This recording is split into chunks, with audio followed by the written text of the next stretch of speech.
আজ ঘুম থেকে সকাল 5টায় উঠে পড়েছি বলাটা ভুল হবে, উঠতে বাধ্য হয়েছি, কারণ অ্যালার্ম দিয়ে রেখেছিলাম। উঠে ঘরের সমস্ত কাজ করে নিয়ে এখন মিঠুকে একটু পরিচর্যা করছি, একটু জল একটু খাবার দিচ্ছি। জল আর খাবারটা ঠিকমতো না পেলে এত চিৎকার করবে যে সারা পাড়া মাথায় করে নেবে, আর পাড়ার লোকেরা এবার ওকে তো আর কিছু করতে পারবে না, আমাকেই পাড়াছাড়া করে দেবে। তাই ওকে শান্ত করার জন্য খেতে দিলাম। ঘুম থেকে উঠে ফ্রেশ হয়ে ঘর ঝাড় দিয়ে ঘর মুছে নিয়েছিলাম, বাসি কাপড় ছেড়ে। সেগুলো দেখানো হয়নি, কারণ একটাই রুম আমার, উৎসার মেয়ে ঘুমাচ্ছে, তার জন্য আর ভিডিও করতে পারিনি। এইখানে ম্যাগি বানাচ্ছি, আর এখানে আতপ চাল ডাল একটু আলু কেটে রেখেছি, একটু ফেনা ভাত করব। তো তোমরা হয়তো ভাবতে পারো সকাল সকাল কেন টিফিন বানাচ্ছি।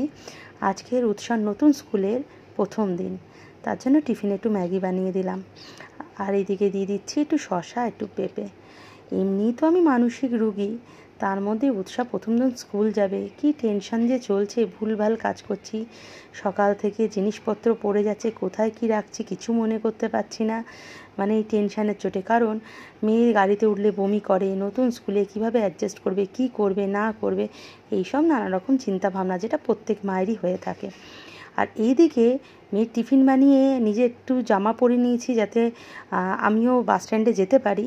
এসে দেখি মেয়ে স্কার্টটা ওইভাবেই পরে নিচ্ছে, মানে টেলার যেভাবে প্লিটগুলো স্টিচ করে দিচ্ছিলো সেইভাবেই পরে নিচ্ছে। এত বোকা, প্লিটের যে স্টিচগুলো খুলতে হয় সেটাও জানে না, আর জানবে কি করে? সেরম তো আমি হতেও দিইনি ওকে। দিনের পর দিন নিজে ওর সব জিনিস করে করে দিয়ে আজকের ওকে মানে এইভাবে বোকা মতো বানিয়ে দিয়েছি। তাও অসুস্থ হয়ে যাওয়ার পর থেকে উৎস অনেক স্মার্ট হয়েছে। আমি যদি অসুস্থ না হতাম তাহলে মেয়েটা আরও বেচারা আমার জন্যে আরও বোকাশোকা হয়ে থাকতো। তাও নিজের কাজ নিজে এখন তাও করতে পারে। এত বছর যে পুরনো স্কুলে পড়তো, স্কুলের যাবতীয় সব কিছুর দায়িত্ব আমার ছিল। গৌতম শুধু টাকা দিয়েই তো ওর গল্প শেষ। মেয়ের কী লাগবে, কোথা থেকে জামা আসবে, বই নেব কী নেব, মেয়ে কোন কোন পরীক্ষায় বসবে, কি করবে, সবটাই আমার একার ডিসিশানে ছিল। গৌতম ফিরেও দেখায়নি। আর এবার এই প্রথমবার গৌতমকে বলেছিলাম, যাও মেয়ের সাথে গিয়ে বই নিয়ে আসো আর ড্রেস মেজারমেন্ট দাও। ভুল ভাল করে এসেছে। এত বড় ড্রেস এনেছে, তাও তো ওপরে জামাটা ঠিক আছে, নিচের স্কার্টটা এত বড় হয়েছে, বাধ্য হয়ে আমাকে সেফটি পিন দিয়ে সেট করতে হলো। ড্রেস আনার পর থেকে উৎসাকেও কনস্ট্যান্ট বলছি যে ড্রেসটা একবার পরে দেখ, ও পরে দেখেনি। আর আজকের এই অবস্থা, আগে যদি জানতাম তাহলে আমাদের স্কার্টটা এক্সচেঞ্জ করা হয়ে যেত। দুটো স্কার্টই এরম বড় নিয়ে চলে এসেছে। টাইটা এখনও পরা হয়নি। তো ভাতটা খাইয়ে দিলাম, যে ভাতটা করেছি, কারণ মিষ্টি জিনিস কেউ আবার উঠতে পারবে না বাসে, ওর যেহেতু গা গোলায়। তো তিনজনে বেরিয়ে পড়েছি। গৌতম মেয়েকে স্কুলে ছাড়তে যাবে, আমি বাস স্ট্যান্ড থেকে বাড়ি চলে আসবো। আমার বাড়ির কাছে হয় টেগোর পার্ক বাস স্ট্যান্ড, কিন্তু ভিআইপি বাজার বাস স্ট্যান্ড থেকে উৎসাহ যাবে, কারণ এখান থেকে ওর অনেক বন্ধুও যাবে। নমস্কার বন্ধুরা, আমি সুপর্ণা, তোমরা সবাই কেমন আছো? আশা করি খুব খুব ভালো আছো। আমার চ্যানেলে আর নতুন একটা ব্লগে অনেক অনেক ওয়েলকাম। সকাল 5টা দিয়ে অনেক তামঝাম হলো উৎসাহকে স্কুল পাঠানোর জন্যে। আজকের উৎসার নিউ স্কুলে ফার্স্ট ডে, তো নতুন করে সব কিছুই আবার স্টার্ট হলো। সে সকালবেলা তো দেখলে ইউনিফর্ম নিয়ে কি মানে প্রবলেম চলছিল। উৎসাহ আগে থেকে কিছুই দেখেনি, ইউনিফর্ম অনেক, স্কার্টটা অনেক বড় এসেছে। সে যাই হোক, যা করে তো পাঠিয়ে দিলাম। গৌতম ছাড়তে গেছে, আর আমার সাথে চেনা কজনের সাথে দেখা হয়ে গেছিলো বাস স্টপে, তা আমি দাঁড়িয়ে কথা বলছিলাম। এখন বাড়ি ফেরার সময় আমার খেয়াল পড়েছে, ঘর থেকে লাস্ট গৌতম বেরিয়েছিল, আমাকে বলো তুমি লক করো না, আমি লক করছি। লক করে চাবি নিয়ে চলে গেছে মেয়েকে ছাড়তে। এখনও কখন আসবে আমি জানি না, আমাকে বাইরে বসে থাকতে হবে, আমি ঘরে ঢুকতে পারবো না। আর আজকে এমন একটা জুতো পরে বেরিয়েছি, স্লিপার পরে বেরিয়েছি, যে আমি এটা পরে মানে হাঁটতেও, মানে মর্নিং ওয়াকের জন্য হাঁটতেও পারবো না। এখন বাজে 6টা 15, তো একটু হেঁটে নিলে ভালো হতো, কিন্তু এই জুতো পরে হাঁটা অসম্ভব ব্যাপার, আমার পা আবার ব্যথা করবে। আর চাবির জন্য আমি এখন ভাবছি এই গরমের মধ্যে আমি কতক্ষণ এখন রাস্তায় দাঁড়িয়ে থাকতে হবে, নাহলে গেটের সামনে গিয়ে বসে থাকতে হবে। আজ থেকে আমাদের তিনজনের জীবনের ডেলি রুটিনের একটু পরিবর্তন হতে চলেছে। এবার থেকে 5টায় ঘুম থেকে উঠতে হবে, 6টার মধ্যে উৎসাহ স্কুল চলে যাবে। এটা টানা 2 বছর চলবে, 11-12। বাড়িতে যেতে পারছি না, অগত্যা এই রাস্তায় হাঁটাহাঁটি করছি। একদম বাইপাসের সামনে যে সার্ভিস রোডটা আছে, সার্ভিস রোডে যতক্ষণ না গৌতম আসে, এখনও গৌতম আসতে প্রায় আধা ঘন্টা এখানটায় হাঁটি, আর কিছু করার নেই। একটা ভুল হয়ে গেছে মস্ত বড়। 7:45 বাজে অবশেষে বাড়িতে চলে এসেছি। কতক্ষণ আর হাঁটবো? এসেও বাড়ির সামনে বসার জায়গায় নেই, আমার উল্টো দিকে যে বাড়িটা আছে তার বাড়ির গেটের সামনে বসেছি। কি কপাল, সকালবেলা ঘুম থেকে উঠে আর কি বলবো, লোকের বাড়ি গেটের সামনে বসে বসে সময় কাটাচ্ছি। এতক্ষণ ঘরে ঢুকে গেলে কতটা কাজ করে নিতে পারতাম। আর একটুখানি হেঁটেছি তো মানে শরীর আরও যেন খারাপ লাগছে, মাথা টাথা ঘুরছে আর যেন অস্বস্তি লাগছে একটা। এখন তাই এসে বসে পড়লাম, কিছুক্ষণ দাঁড়িয়েছিলাম, এখন একটু বসলাম। 7:20 এতক্ষণ পর গৌতম বাড়ি ফিরেছে, তালা খুলেছে, আমি একটু ঘরে এসে বসতে পারলাম। মানে আমার যে কী পরিস্থিতি হচ্ছে মানে বলে বোঝাতে পারবো না। কারণ গতকাল এতটাই অসুস্থ ছিলাম, হঠাৎ করে রবিবার থেকে শরীরটা খারাপ হয়েছে, গতকাল পুরো শুয়ে আমার বিছানায় কেটে গেছে। মানে ওই অবস্থা, তাও আমি বাইপাসে একটু হেঁটেছি, হাঁটার পর আমি হাঁটতে পারছি না, পুরো মাথা টাথা ঘুরছে। যা হোক করে বাড়ি ফিরেছি, বাড়ি ফিরেও তো সে ঢুকতে পারিনি। মানে 6:45 থেকে পুরো দাঁড়িয়ে আছি, তারপর দাঁড়াতে না পেরে পাশের বাড়ির গেটের সামনে গিয়ে বসেছিলাম। তাও জেঠিমা বারবার বলছিল আয় ঘরে বস, একটু ফ্যান চালিয়ে দিই, তোকে দেখে অসুস্থ মনে হচ্ছে। তা আমি আর যাইনি। এই সকাল সকাল লোকের বাড়িতে গিয়ে লোককে বিব্রত করতে আমি একদমই পছন্দ করি না। আর ওইভাবেই বসেছিলাম ঠায়ে। এখন আসলো গৌতম, এই গেট খুললো, এখন একটু ফ্যানের তলায় বসেছি। সকালে ওঠার অভ্যাসটা একদমই নেই আমার আর গৌতমের দুজনেরই মাথা ধরেছে। সকালবেলা চা নিয়ে বসে পড়েছি আর করেছিলাম সুজির উপমা টিফিনের জন্যে। তাতে সর্ষে ফোড়ন দিতেই ভুলে গেছি, উপমাতে যেটা বেশি দরকার লাগে। আর এত বাজে ঝাল সুজি আমি জীবনে কখনো করিনি। মানে নিজে বানিয়ে নিজে বলছি খেতে পাচ্ছিলাম না, এতটাই বাজে হয়েছিল। ব্রেকফাস্টটা নিয়ে চলে আসলাম আমাদের সামনে। ব্রেকফাস্ট করিনি, অনেক বেলা হয়ে গেছে। সকালবেলা তো ওইভাবে রাস্তার মধ্যে হাঁটাহাঁটি করেছি, তারপর প্রায় 1 ঘন্টা ধরতে গেল ওয়েটিং, এখানে বসে ওইখানে বসে, এর গেটের সামনে বসা ওর গেটের সামনে বসা, এসব করতে করতে 1 ঘন্টা।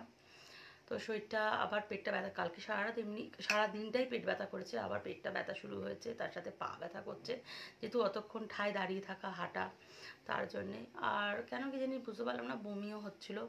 তো সকালবেলা গৌতম অফিস যাওয়ার আগে বারবার বুঝিয়ে দিয়ে গেছে তুমি ঘুমিয়ে থাকো, দরকার পড়লে আমি দুপুরবেলা আসবো, সেরকম হলে তোমার খাবার কিনে এনে দিয়ে যাব, তুমি কিছু করো না, তুমি একটু রেস্ট নাও। তাহলে সকালবেলাও ঘুম থেকে উঠতে দিচ্ছিল না, বললো ঘুম থেকে উঠতে হবে না, আমি সবটা করে নেবো, তুমি শুয়ে থাকো, তুমি উঠলে তোমার এমনি অসুস্থ, আরও শরীরটা খারাপ হয়ে যাবে। কিন্তু একটা মানুষ সারাক্ষণ করছে, তাকে কী করে উঠতে দিয়ে এলাম না, তুমি ঘুমাও, আমি করে নিচ্ছি।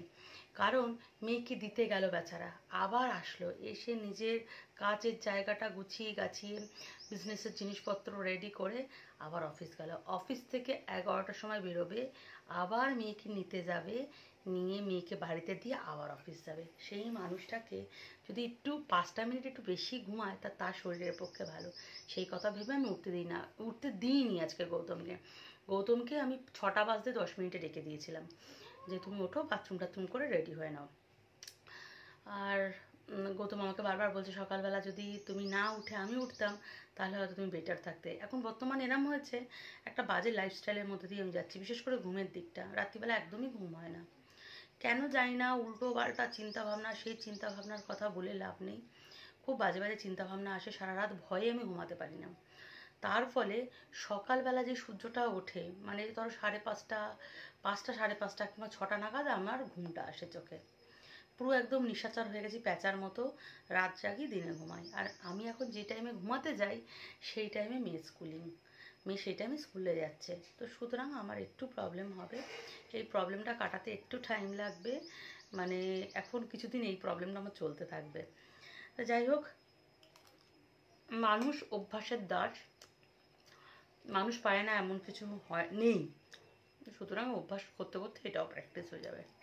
হয়তো প্রথম কটা দিন শরীর খারাপ হবে, অসুস্থ হবে, বমি হবে, তারপর আবার ঠিক হয়ে যাবে। খেয়ে দিয়ে নিই, আবার কিছুক্ষণের মধ্যে তো গৌতম ঢুকবে, আবার যদি দেখে এত দেরি করে ব্রেকফাস্ট করছি, আর মাথা গরম হয়ে যাবে তার। উৎসাহ স্কুল থেকে চলে এসেছে, আমি এখনো অবধি ল্যাদ খাচ্ছি, রান্না বান্না কিচ্ছু করিনি। লেবুর জল করে দেবো না এমনি দেবো? দাও একটু খাই, তারপর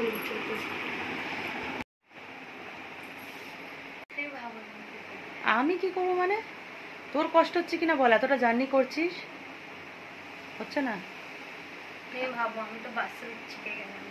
হ্যাঁ, আর বমি কিছু পাইনি আজকে? বাহ, ভেরি গুড। আমার খুব টেনশন হচ্ছিল বমি টমি করবি কিনা, কি জানি। স্কুলে কিছু সারপ্রাইজ দিয়েছিল? আচ্ছা, পাপা ফোন করছে, হ্যাঁ উৎসাহ কিন্তু একা বাড়ি আসেনি, গৌতমই ওকে আনতে গেছিলো। ও বাস স্ট্যান্ডে ওকে নামিয়ে দিয়ে ওই বাসে করে সোজা অফিস চলে গেছে। ও তো গৌতম রুবিতে নেমেছে, ও উৎসাহকে ভিআইপি বাজারে নামিয়ে দিয়েছে। তারপর উৎসাহর একটা বন্ধু গুন্নুর, দুজনে হেঁটে বাড়ি চলে এসেছে। গুন্নুরের বাড়ি আমাদের পাশেই, সুতরাং অসুবিধা হয়নি। আর এসে উৎসাহ নতুন স্কুলের নানা রকম গল্প শুরু করে দিয়েছে। এর গল্প শুনে একটু এনার্জি পেয়েছি। আর দুদিন ধরে কাঁচা জামা কাপড়গুলো পরেছিল সেগুলো ভাঁজ করছি। পেট ব্যথার জন্য কিছুই করতে পারছিলাম না। এমনি গৌতম বলেছে একটু রেস্ট নিতে, তাও গৌতম বলেছিল দুপুরবেলা খাবার কিনে পাঠিয়ে দেবে। আমি বারণ করলাম, আমি বললাম না, আমি ওটস করে খেয়ে নেবো। সত্যি কথা বলতে কি, এই গরমে না এমনি খেতে ইচ্ছা করে না, তারপর তো বাইরের ওই রিচ খাবার একদমই ভালো লাগে না। তাও গৌতম বলেছিল যদি অসুবিধা হয়, বাইরে খাবার না খেতে চাই, তাহলে ও এসে আমাকে একটু সিদ্ধ ভাত করে দিয়ে যাবে। কিন্তু সত্যিই দরকার পড়বে না, কারণ সিদ্ধ ভাত করার মতো মানে শরীরের অবস্থা আছে, আমি সিদ্ধ ভাত চাইলেই করে নিতে পারবো। আর ইচ্ছা করছে না, তার জন্যই আর সিদ্ধ ভাত করলাম না। এদিকে ওটস করে নিলাম। মাও ফোন করেছিল, মা কাঁকড়া রান্না করেছে। মা, আমি যদি কাঁকড়া খেতে ভালোবাসি মা বললো, কিন্তু আমার একদমই ইচ্ছা করছে না একদম রিচ খেতে। তো আমার ঘুম না হলে যে অস্বস্তিটা হয় সেটাই আমার আজকের হচ্ছে। মানে পেট ব্যথা যত না কষ্ট হচ্ছে, একটা সেই বমি বমি ভাব, মাথাটা যেন ভার হয়ে আছে, এরম অবস্থা। তো দিয়ে দিয়েছি চিয়া সিডস স্মুদির মধ্যে, তার মধ্যে একটা কলা কেটে দিয়েছি কাজু কিশমিশ, একটু ড্রাই ফ্রুটস। আর আমার পামকিন সিডসটা খাই, যে পামকিন সিডসটা নেই তাই আর দিতে পারিনি। আর চিয়া সিডস তো কতটা উপকারী সেটা তোমরা সবাই জানো। তো এই হেলদি ওটস স্মুদি আমার একদম রেডি হয়ে গেছে। আর আমার ওটস স্মুদি খেতে আমার আর উৎসার ভীষণ ভালো লাগে। একটু নাড়িয়ে চাড়িয়ে নিচ্ছি। চিয়া সিডসগুলো একদম তলায় জমা পড়ে গেছে। 6টা বাজে। আমি গৌতম উৎসাকে নিয়ে একটা নতুন টিউশন ক্লাসে যাচ্ছি। আজ থেকে ফার্স্ট ক্লাস করবে ওইখানে। আমি যাব না বললাম, শরীরটা ভালো নেই, কিন্তু উৎসাহ কিছুতেই শুনলো না, বাধ্য হয়ে যেতে হলো। ফেরার পথে নিয়ে এসেছি ভেজিটেবিল চপ আর এগ টেবিল। আজকের ব্লগটা এইটুকু। তোমরা সবাই ভালো থেকো, সুস্থ থেকো। চলো, বাই।